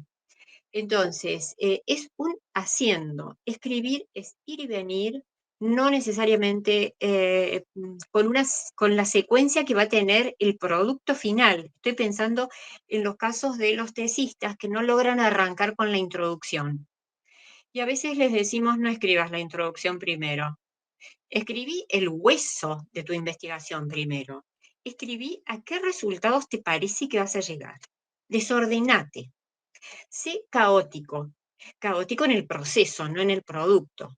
Después ya vas a tener tiempo de ordenarlo. Pero ahora anímate a hacer un bochinche de ideas. Que la cosa vaya saliendo, pero que salga algo. Este es un haciendo. Es un proceso recursivo de ir y venir hasta que el texto esté listo. Y en ese ir y venir, en ese haciendo, en ese gerundio, uno se permite el desorden. Porque a veces no te sale la introducción primero. Es más, casi siempre cuando terminas un trabajo extenso de investigación, por ejemplo, la introducción la tenés que retocar, porque te das cuenta de que el lugar al que llegaste no era el que habías pronosticado o previsto, ¿cierto?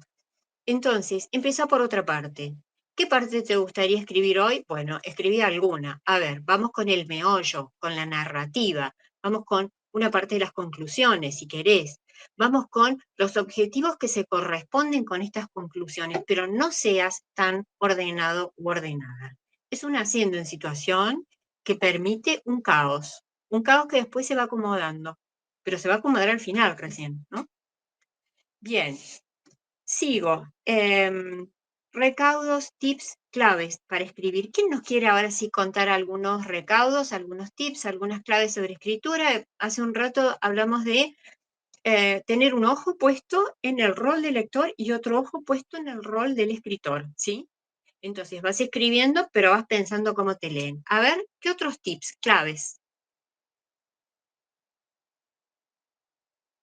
Han quedado apabullados con todo lo que dije. No, un poco, no sé si apunta, profe, a que lo escuché en alguna microclase, me parece, del recaudo en las palabras que voy a usar, hacia quién voy a comunicar. Me parece que Omeli o no me acuerdo quién, o José, que decía, me resulta copado este tema, por ejemplo, si voy a usar ese tip para una tesis, claramente no es lo mismo que lo voy a usar con mi hija, me resultó copado hacer una receta, por ejemplo. No sé si se refiere a eso, profe. Sí, me refiero a eso, Juli, y a cualquier otro secretito, así como Paulina cocina, cualquier otro secretito que vos tengas y que está vinculado con la buena escritura, ¿sí? Yo descubrí, como pude, digamos, la potencialidad del desorden para escribir. Porque cuando me enseñaron a escribir en la universidad, me enseñaron a ser ordenada. Y yo después me di cuenta de que estaba bueno también un cierto caos, una cierta desprolijidad, una cierta soltadura de decir, bueno, por ahora me sale así, mira, después ya lo voy a mejorar, ¿no? No sé bien lo que estoy pensando, pero se me ocurre que va por este lado la cosa, del orden de aflojar con la autoexigencia de entrada, ¿no? Después ya te pones más finito cuando vas terminando y lo tenés que entregar. Pero mientras tanto, que sea como de entre casa y enojotas, diría yo. Profe Lu. Sí, a veces hablando de escritos más sencillos, en darle a otro para que lea, para ver si entiende lo mismo que yo quise poner, porque, bueno, a veces es complicado poder transmitir lo que uno desea. Buenísimo darle a otro para que lea. No sé si les hemos comentado, Paula, ahí te dejamos, Inerina, si les hemos comentado acerca de los círculos de escritura, ¿no? Con los que andamos trabajando. Los círculos, lo voy a decir rapidísimo. Si no, ya Melina y José me van a tironear porque son las 6:30. Los círculos de escritura, que son grupos que se reúnen por Meet o Zoom o lo que se te ocurra, que se reúnen periódicamente, supongamos todo el segundo jueves de cada mes, ¿sí? Quedamos en que se van a juntar 5 personas de distintas procedencias disciplinares, todas están haciendo tesis de posgrado, son de distintos campos y entonces se leen, ¿no? Entre ellos y entre ellas.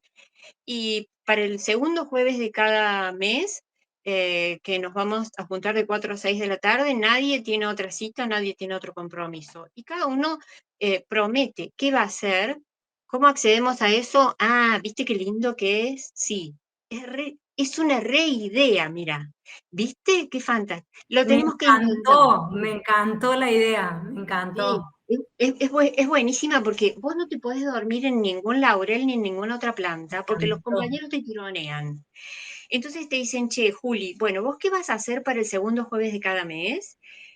Bueno, yo me comprometo a traer revisados, retocados, mejorados 2 párrafos de mi fundamentación de la tesis de doctorado. Ok, entonces ya diste tu palabra, viste tu honor, no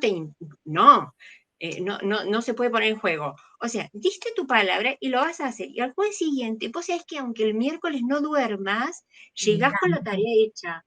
Porque son tus compas, tus colegas, los que te están de algún modo presionando buenamente con su mera presencia. Y así cada uno promete que va mejor. Y además de eso, Julieta le pasa a Milagros, le pasa a Melina, le pasa a Francisco su trabajo.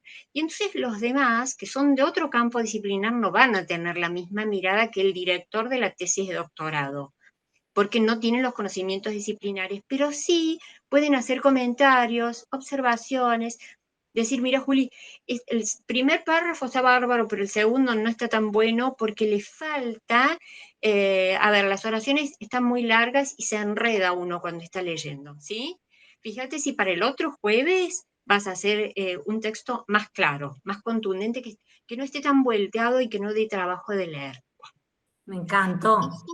Sí, es fantástico. Los círculos de escritura se los tienen que armar ustedes. Son Bueno, nosotros dejamos acá la idea, son estos grupos autogestivos, ¿no? De algún modo significan un compromiso con uno y con los demás para que la escritura no quede en el freezer, o sea, lo tenés que hacer porque el calendario avanza, ¿no? Tenés que cumplir siempre con pequeños objetivos, con pequeñas tareas autoasignadas. Yo lo que voy a poder hacer para tal jueves es solamente ajustar la bibliografía a norma APA 7. No puedo producir nada porque no estoy con la cabeza para producir. Ok, ajustás la bibliografía, ¿no? Pero esto, autoasignarse tareas y cumplirlas. Bien. Foro entre pares. ¿Querés hablar, Melina, de eso rápidamente o no? ¿O no es oportuno? Se fue Melina. Como No, dijo estoy. Fiorella. Rápidamente, así no les robamos más tiempo hoy, pero en el foro Entre Pares lo que hacemos bueno, justamente es un espacio en donde trabajamos con el equipo para ciencias de la salud, donde contribuimos y hacemos aportes en el trabajo final de posgrado.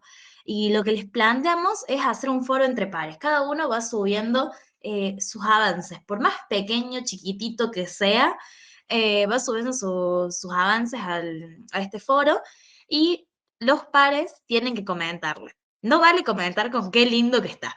La idea es hacer algún aporte, no sé, de decir, bueno, a mí capaz te sirve este texto. Es como brindarle la posibilidad brindarles la posibilidad de que se comuniquen entre ustedes, porque siempre suma desde otra mirada, digamos. Seguimos, Glo, así Sí, volvamos por favor a mirar la placa naranja, ¿sí? Que dice escribir, y vamos con dos cuadraditos que faltan. Pensar tu escrito como una máquina que funciona. Tu escrito tiene un objetivo. Por ejemplo, demostrar una experiencia que llevaste a cabo con los estudiantes en la cátedra de Psicopatología 1, ¿sí? Tu escrito debe funcionar, más allá de que esté producido con un lenguaje así o con un lenguaje así. Tu escrito debe ser una máquina que produzca cosas, que esté encendida. El escrito debe andar solo, porque vos no vas a estar para reparar, para aclarar, para suplir lo que le falta, sino que tiene que andar solo, autónomo, ¿sí? Como una máquina que funciona y que produce efectos, que hace cosas. Tu escrito es en un punto una máquina, por ejemplo, de decir, fíjense qué bien que está este informe de investigación, de la investigación que hicimos, ¿sí? Tu escrito, en ese caso, es una máquina de informar y de convencer. Bueno, tu escrito, el yo lírico, decía por acá uno de los participantes, el yo lírico es una máquina de conmover, ¿no? Entonces, pero en todo caso, una máquina que funciona. Por último, los organizadores lexicales nos disculpamos a pie de página con la gente que no es del campo de las ciencias del lenguaje, porque los organizadores lexicales sirven para los escritos de todos, todas. Hay unos modos de construir el lenguaje que son amigables, que son facilitadores, que son, que se dejan leer fácilmente. Hay organizadores lexicales como en primer lugar, en segundo lugar, por ejemplo. O bien, organizadores lexicales como... a continuación se indicarán 4 causas posibles de la angina. 2 puntos. No estás diciendo estas son las causas. Cuando vos decís son 4 las causas, ese organizador lexical ya le está facilitando al otro la lectura, ¿sí? Organizadores lexicales incluyen los conectores. Son marcas, unidades lingüísticas que señalan, digamos, que son como mojones en el discurso, que son como balizas, ¿sí? Como luces que se prenden para marcar el camino, como un GPS lingüístico, digamos. Hay organizadores que te sirven para reformular, como por ejemplo, es decir, o sea, otros que sirven para ordenar, primero, segundo, tercero, otros que sirven para recapitular, cuando dices, bueno, en otras palabras, en síntesis, en suma, sintetizando, en fin. Los organizadores lexicales te ayudan, no tanto a vos como escritor, lo ayudan al otro como lector, y por lo tanto a vos te sirve usarlos bien, ¿sí? Te sirve como escritor usarlos bien. Bueno. ¿Hay, profe, algún material de eso? Porque me súper interesó. Bueno, fíjate, sí, hay material. Recuerden que este curso, la pura verdad que nos ha dado muchísimo trabajo en términos de producción de contenido, porque tiene muchísimo contenido. Tienen ustedes los materiales de estas clases grabadas, los materiales de las microclases, donde los van a ver a José Melina y otros y otras. Yo no estoy en cara, estoy en voz, en alguno también, pero no está mi rostro, pero estamos ahí, el equipo que ha producido las microclases, ¿sí? Que hoy están subiendo, las del bloque 3. Tienen materiales audiovisuales hechos, tienen los podcasts, a propósito de la inteligencia artificial y otros temas que decía José, y tienen los materiales de lectura en PDF. Si además de todo eso quieren, nos piden más. Estamos, ¿sí? A disposición. Nos piden. Bien. Vamos con algún comentario. Nos quedan 15, así que veamos. Lorena ha levantado la mano ahí. Bueno, dale. Lorena. Estás muteada, Lorena. Perdón. Bueno, no sé, profe, si me permite, con respecto a la pregunta que hizo recién Julieta, hay un libro que se llama Escribir una tesis de Liliana Cubo. No sé si lo conocen. Es un manual de estrategias de producción y justamente habla de todos esos recursos que tiene o que estaba hablando recién la profe Gloria. Gracias, Lore. Hay mucho material sobre las tesis, muchísimo material sobre escritura académica. Lo que todavía hay poco, nos parece, es sobre escritura disciplinar, ¿no? Eso hay poco. Entonces podrán tomar de esos manuales de escritura académica. La Universidad Virtual de Quilmes también tiene unas producciones que están disponibles online, ¿sí? Bueno, vamos a avanzar sobre las placas que quedan. Me parece que vamos a saltear algunas porque ya nos resta poquito tiempo. Hago una pregunta, la que sigue, la placa que sigue, que dice cómo mejorar la propia escritura y cómo aportar desde el rol de ayudante alumno a las producciones de otros y otras. Me gustaría pensar, por ejemplo, en el caso de gente, de la gente de química, de física, no sé, Daniel, Jairo, Andrés, Francisco, Federico, que vienen de unas carreras en las que se privilegian otros lenguajes, para que nos cuenten cómo ustedes pueden andamiar, acompañar, asesorar la producción, no ya de una pieza gráfica, por ejemplo, sino de una memoria descriptiva. A ver, memoria descriptiva, que es un género discursivo típico de los diseñadores, ¿no? A ver, ¿estamos? Jairo, ¿estás?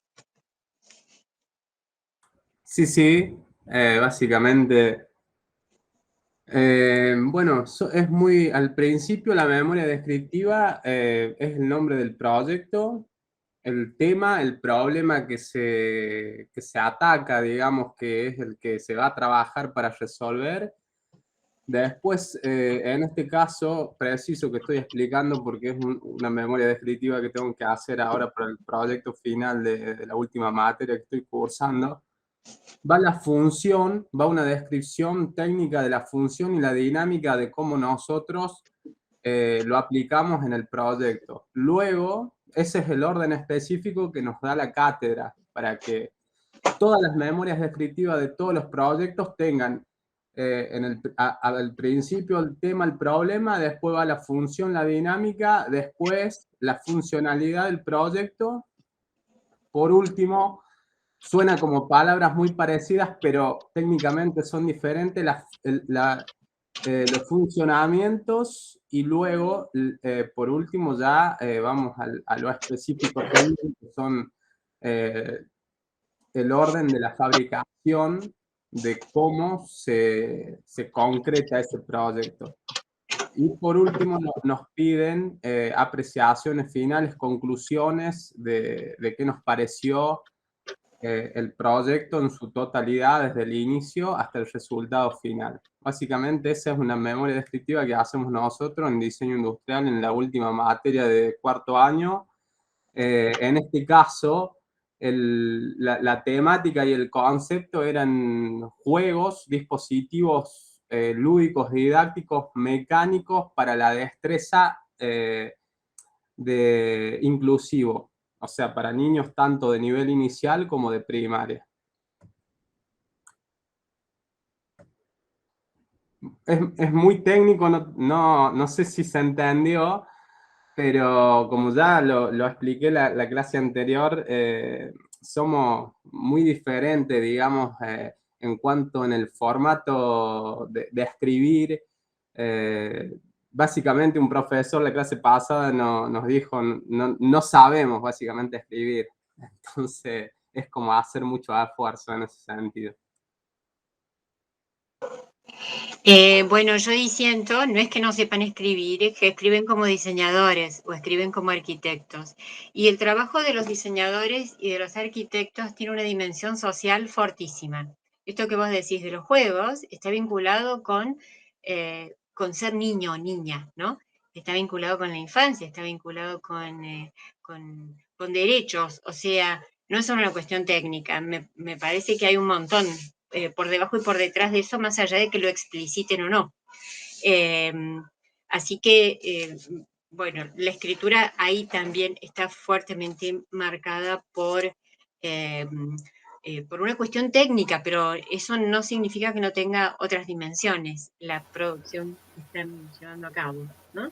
Gloria, lo que pasa es que, por lo menos en arquitectura, las memorias descriptivas responden a diferentes situaciones, depende de lo que te pidan. Puede ser una memoria descriptiva técnica, una de proyecto, o una de un prototipo, un producto. Están orientadas específicamente.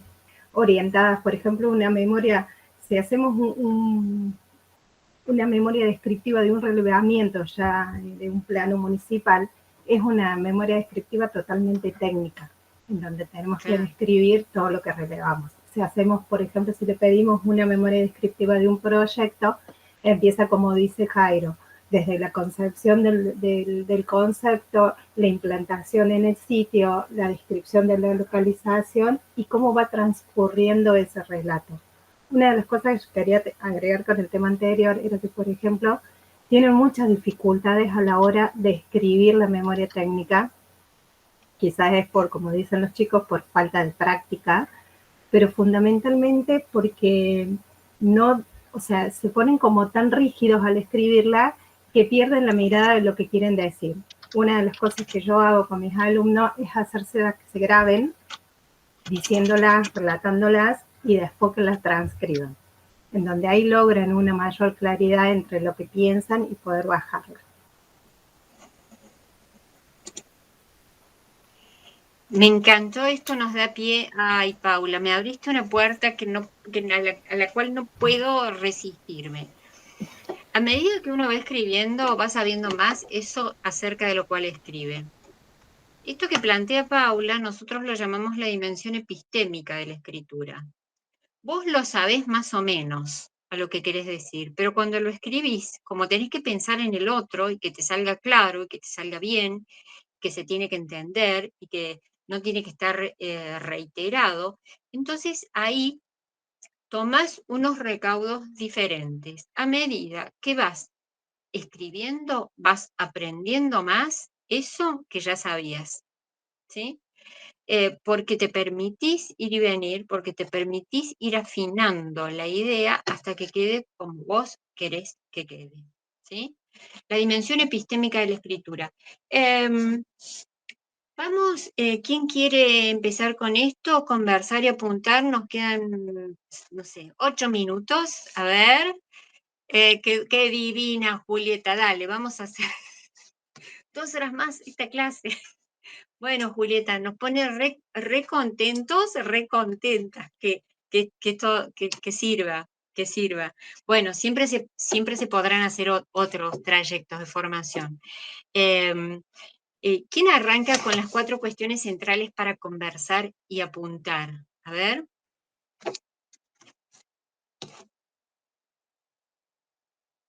¿Para qué y cuándo citar la voz de otro? Mira. Alfonsina voy a tomar ahí. el número 2. Ah, dale, Alfonsina Alfonsina. levantó la mano, sí. Sí, dale. Sería 1. ¿Cómo aprender los tipos de textos que se escriben en las carreras? 2. ¿Para qué y cuándo citar la voz de otro u otra? 3. ¿Por qué usamos tanto las citas en algunos textos académicos? 4. ¿Qué normas o estilos se usan en tu carrera? APA edición 7, MLA, Harvard, etc. Bueno, ¿quién tiene ganas de empezar? Gracias, Alfonsina. ¿Cómo aprender los tipos de textos que se escriben en las carreras? Me imagino que en la carrera de Alfonsina un tipo de texto que se escribe es un informe de lectura, ¿no? ¿Sí? ¿Querés hablar sobre eso? Sí, tenemos mucha producción generalmente de textos que hagan dialogar una suerte de pequeños monografías o ensayos, sobre todo monografías. A lo largo de la carrera se hacen muchísimas, son como interpretaciones o informes que tienen que ver con la lectura de una obra y en relación con elementos contextuales, la bibliografía obligatoria y demás. Como que hay mucha producción de monografías y pequeños artículos, digamos, no en un sentido muy riguroso o muy académico en lo que refiere a las materias, pero son un primer intento que luego se va afinando. Buenísimo. Un primer intento que luego se va afinando. Esa es, me parece, una de las ideas importantes que me gustaría que nos lleváramos de esta clase, que es la última presencial, algo que uno va afinando, ¿no? Vamos como introduciéndonos en un universo discursivo nuevo. Y no te tiene que salir bien de entrada, no tenés por qué ser tan maravilloso y tan deslumbrante cuando recién estás arrancando, ¿no? Permitirte, bueno, el error, después ya se irá puliendo, ¿no? Por esta dimensión epistémica, por esta reflexión que permite la palabra escrita.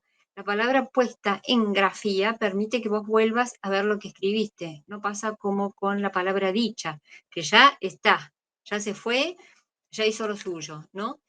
Esta posibilidad de revisar lo que uno ha producido. En algunas carreras se usan mucho las citas, en otras no. Pero, ojo, ustedes ahora cuando hagan el trabajo final de la diplomatura, seguramente van a usar algunas citas, van a tomar algunas voces de expertos, de expertas para sostener ese trabajo que van a hacer. Es importante que el uso de la cita textual o de la cita comentada, digamos, glosada, del parafraseo, no tape tu voz. Que se sepa en ese trabajo final que estás por hacer, cómo te posicionas vos respecto al problema que estás planteando, respecto a la intervención que estás pensando, ¿no? Que el hecho de traer autores para que se vea que leíste no funcione como un escondite. Que haya unos lugares en los que vos decís, en los que vos tomas la palabra, ¿no? Casi nos estamos yendo antes de que la gente se vaya. ¿Alguna cosita más? A ver, Paula, ¿querés hablar de cuestiones? Vamos con la placa que sigue, que es sobre algunas claves para leer en tu carrera. Paula, ¿te animás? ¿Te animás a llenar en un borrador veloz y desprolijo esta tabla? Danos 5 o 6 claves básicas sobre la lectura y la escritura en tu carrera. 6 claves básicas para que en ese pasaje de lo que leo a lo que escribo puedas avanzar y asesorar. Bueno, no sé, una podría ser que escucharse, ellos relatando lo que quieren poner mediante un proyecto. Después, otro es como analizar, por ejemplo, cuando trabajamos con un concepto, ellos eligen, por ejemplo, ahora que terminé hace poquito, uno de los chicos eligió como concepto los vitrales. Entonces, le hacemos analizar ese concepto y que vayan escribiendo todos los por qué de qué quieren trabajar con esa palabra. Si es el paso de la luz, si es el color, si es la percepción, si diferentes ambientes y ese tipo de cosas.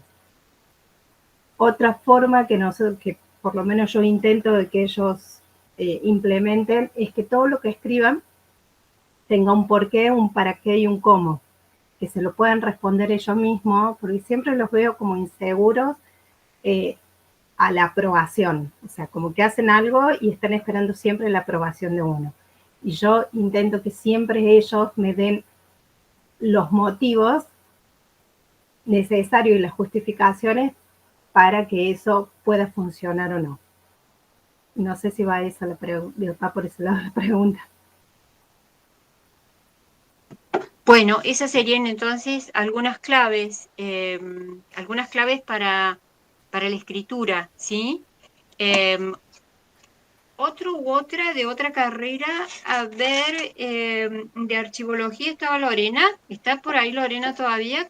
A ver si nos quiere contar qué 5 o 6 secretos les darías vos a los estudiantes de archivología para, en este pasaje de la lectura a la escritura, avanzar y asesorar. ¿Cómo les puedes decir cuáles son, digamos, los trucos para escribir y leer para escribir cada vez más claramente y con más ajuste a la situación? A ver.